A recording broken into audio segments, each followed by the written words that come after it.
दोस्तों, जिस तरह से आज के टाइम में लोग टेक्नोलॉजी का यूज करके पैसा कमा रहे हैं, उन्हें देखकर ये बिलीव कर पाना मुश्किल है कि आगे कोई काम ऐसा भी बच पाएगा जहां ज्यादा पैसा कमाने के लिए हमको मेहनत भी ज्यादा करनी पड़ेगी।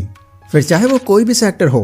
पहले जहां लोगों का गोल सिर्फ एक नौकरी ही करना रहा करता था, आज इंटरनेट के इतनी तेजी से फैल जाने से जॉब को लेकर लोगों का एटीट्यूड ही चेंज हो गया, क्योंकि इसमें हमको ये फ्रीडम मिल गई है कि हम अपनी पसंद का करियर अपनी मर्जी से चुन सकते हैं। बिकॉज डिजिटल वर्ल्ड में करियर अपॉर्चुनिटीज ही इतनी हैं जिनकी कोई गिनती ही नहीं है। बट स्टिल अगर आप ऑनलाइन सोर्स के थ्रू पैसा नहीं कमा रहे हो तो भाई किस चीज का वेट कर रहे हो आप। पर ठीक है, अगर आपको अब तक कोई तरीका ही नहीं पता था तो इसके लिए मैं आज आपके सामने एक कंप्लीट वीडियो ले आया हूँ और यहाँ मैं ऑनलाइन अर्निंग करने के कुछ ऐसे ट्रेंडिंग तरीके आपको बताने वाला हूँ जिससे आप अपना करियर तक बिल्ड कर सकते हैं। एंड इनके लिए ना तो आपको किसी डिग्री की जरूरत होगी और ना ही किसी सर्टिफिकेट की। तो इस वीडियो को एंड तक जरूर देखना, क्योंकि थर्ड नंबर पर जो पॉइंट मैंने आपको बताया है वो मेरा पर्सनल फेवरेट है। पर्सनल फेवरेट इसलिए क्योंकि मैं उसको डेली खुद भी यूज करता हूँ। So let's start. Number 1, content creation. Forbes की एक रिपोर्ट के अकॉर्डिंग दुनिया में 2 मिलियन से भी ज्यादा लोग यूट्यूब, इंस्टाग्राम और फेसबुक जैसी चीजों पर कंटेंट क्रिएट करके मंथली लाखों रुपए अर्न कर रहे हैं। क्योंकि जब से घर घर में जियो ने जगह बनाई है, इन्फ्लुएंसर मार्केटिंग की इंडस्ट्री बहुत तेजी से बूम कर रही है, जिनसे लोग खुद के कंटेंट से तो पैसा कमा ही रहे हैं। एंड जब उनको कोई ब्रांड प्रमोशन करने मिल जाता है तो उनकी ये कमाई दुगनी तेजी से होने लगती है। यही सबसे बड़ी वजह है कि लोगों को कंटेंट क्रिएशन में आज एक काफी अच्छी अपॉर्चुनिटी नजर आती है। देखो, जिस भी फील्ड में आपको नॉलेज है या जिस चीज के बारे में आप बाकियों से ज्यादा अच्छे से जानते हो, उस टॉपिक पर आप रिटन या फिर वीडियो फॉर्म में अपना कंटेंट क्रिएट करके सिंपली अपलोड कर सकते हो। लेकिन अगर स्टार्टिंग में आपके मन में कोई टॉपिक आ ही नहीं रहा तो अपनी कैटेगरी के कुछ टॉप क्रिएटर्स को चुनना और उनकी वीडियो से आइडिया ले लेना।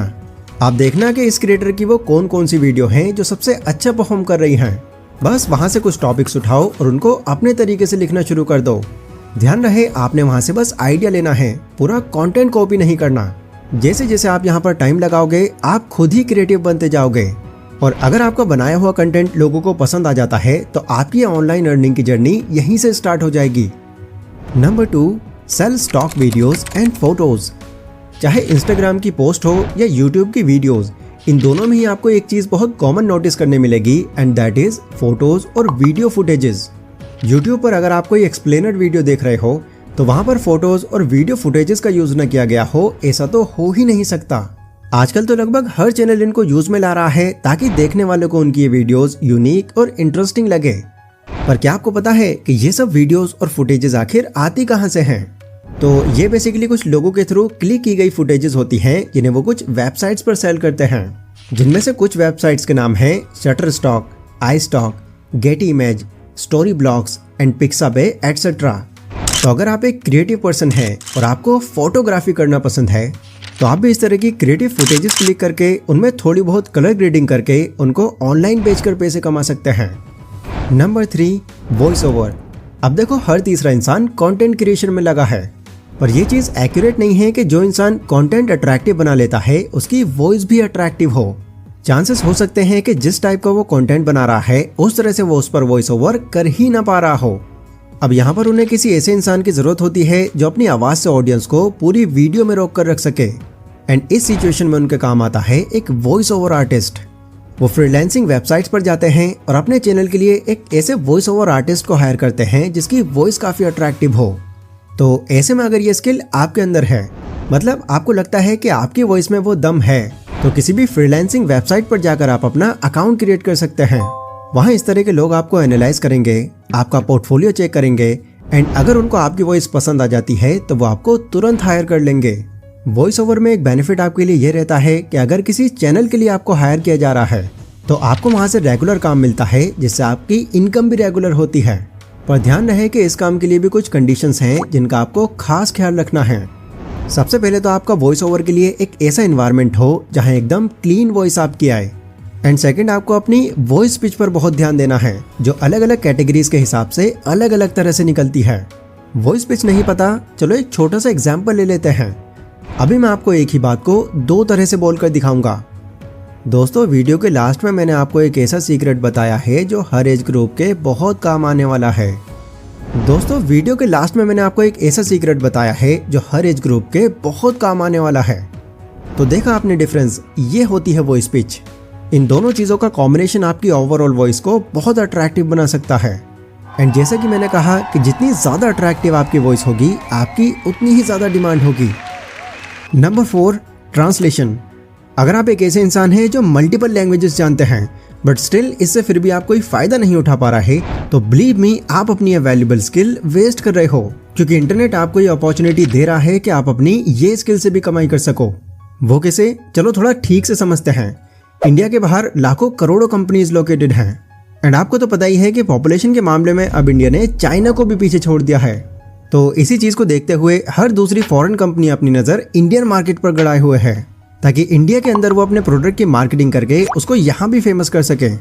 लेकिन क्योंकि यहाँ पर सबसे ज़्यादा लोग हिंदी लैंग्वेज बोलने वाले हैं, तो उनको यहाँ पर ज़रूरत पड़ती है अब एक इंडियन ट्रांसलेटर की, जिसके लिए वो फ्रीलांसिंग वेबसाइट्स पर जाते हैं और एक ऐसा ट्रांसलेटर पिक करते हैं जो उनकी मार्केट के तरीके को यहाँ की लैंग्वेज में ट्रांसलेट करके उनका ये काम भी आसान कर दे। वेबसाइट्स जैसे कि 1hour ट्रांसलेशन, फाइवर, ओल्डीज, टेक्स्ट मास्टर एटसेट्रा। यहाँ पर अलग अलग कंट्रीज के लोग उन लोगों को हायर करते हैं जो उनकी लैंग्वेज को किसी और लैंग्वेज में ट्रांसलेट करके उनका बिजनेस ग्रो कर सके। अगर आपको फ्रेंच या स्पेनिश आती है तो यहाँ पर काम मिलने में आपको ज़्यादा टाइम नहीं लगने वाला। इसके अलावा ट्रांसलेशन से पैसे कमाने का आपके पास एक अनदर ऑप्शन भी है। आपने देखा होगा यूट्यूब पर इंडिया के मैक्स कंटेंट क्रिएटर्स हिंदी में वीडियोस बनाते हैं, बट उनके मन में भी कहीं ना कहीं ये रहता है कि हमारी इस वीडियो की जो नॉलेज है वो इंडिया के बाहर के लोगों तक भी पहुंच सके, क्योंकि यूट्यूब जो सबटाइटल्स का ऑप्शन देता है वो उतना एक्यूरेट नहीं होता। देन यहाँ पर उनको भी एक ट्रांसलेटर की जरूरत पड़ती है जो उनका ये काम कर सके, एंड इसके लिए भी अगेन वो भी फ्रीलांसिंग वेबसाइट्स पर जाते हैं। लेकिन अगर आप ऐसे क्रिएटर्स को मेल करके उन्हें अपने पोर्टफोलियो से अवेयर कर देते हैं, तो बहुत चांसेस हैं कि वो वेबसाइट्स पर जाने की जगह आपको पिक करेंगे, क्योंकि उनको फिर बार बार इन वेबसाइट्स पर विजिट करने की सरदर्दी नहीं रहेगी। पर ध्यान रहे कि इसमें आपका उस लैंग्वेज में एकदम फ्लुएंट होना बहुत ज़रूरी है, क्योंकि अगर आप ट्रांसलेशन में मिस्टेक कर दोगे तो बहुत जल्दी आप किसी और ट्रांसलेटर से रिप्लेस कर दिए जाओगे। Number 5, drop shipment. ये एक ऑनलाइन रिटेल बिजनेस है जहां आप कुछ प्रोडक्ट सेल करते हो, बट इन प्रोडक्ट्स को बेचने के लिए ना तो आपको पहले उन्हें खरीदने की जरूरत पड़ती और ना ही किसी वेयरहाउस में इन्हें रखने की। सिंपली बस उस प्रोडक्ट का जो मैनेजर है, बस आपको उससे कॉन्टैक्ट रखना है। एंड जब भी आपके पास कोई ऑर्डर आता है तो आपको उन्हें बस इन्फॉर्म करना है कि इस एड्रेस पर ये कस्टमर का ऑर्डर जाना है। इस बीच में जो कस्टमर्स आप लेकर के आते हो, आपको उन्हीं से प्रॉफिट होगा।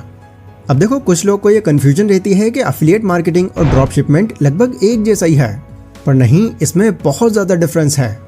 क्योंकि एफिलिएट मार्केटिंग में अगर कोई प्रोडक्ट 1000 रुपये का है एंड अगर आप एफिलिएशन के थ्रू उस प्रोडक्ट को बिकवाते हो तो उस प्रोडक्ट का शायद आपको 3 से 5% तक ही मिलेगा। लेकिन ड्रॉप शिपिंग के अंदर अगर कोई प्रोडक्ट 1000 रुपये का है तो यहाँ आपको ये छूट है कि उस प्रोडक्ट को आप 2000, 2500 या 3000 तक का भी बेच सकते हो, बशर्ते वो उसकी प्राइस रेंज से बहुत ज़्यादा ना लग रहा हो। ये स्टार्ट कैसे करना है इसका मैं अगर आपको प्रोसेस बताऊं तो सबसे पहले आपको एक स्पेसिफिक नीच सेलेक्ट करनी होगी। वो बुक्स हो सकती हैं, फैशन प्रोडक्ट्स हो सकते हैं, फुटवेयर्स हो सकते हैं या कुछ भी। आपको बस एक कैटेगरी पकड़नी है और उसी पर फोकस करना है। इसके बाद आपको उन प्रोडक्ट्स के सप्लायर का पता करना है। ध्यान रहे कि वो सप्लायर एक ऑथेंटिक सप्लायर हो और उसका वो प्रोडक्ट किसी घटिया क्वालिटी का ना हो। उससे कॉन्टैक्ट हो जाने के बाद आपको अपना खुद का एक स्टोर सेटअप करना है, जिसे आप अमेजन, फ्लिपकार्ट या फिर अपनी खुद की वेबसाइट बनाकर भी कर सकते हैं।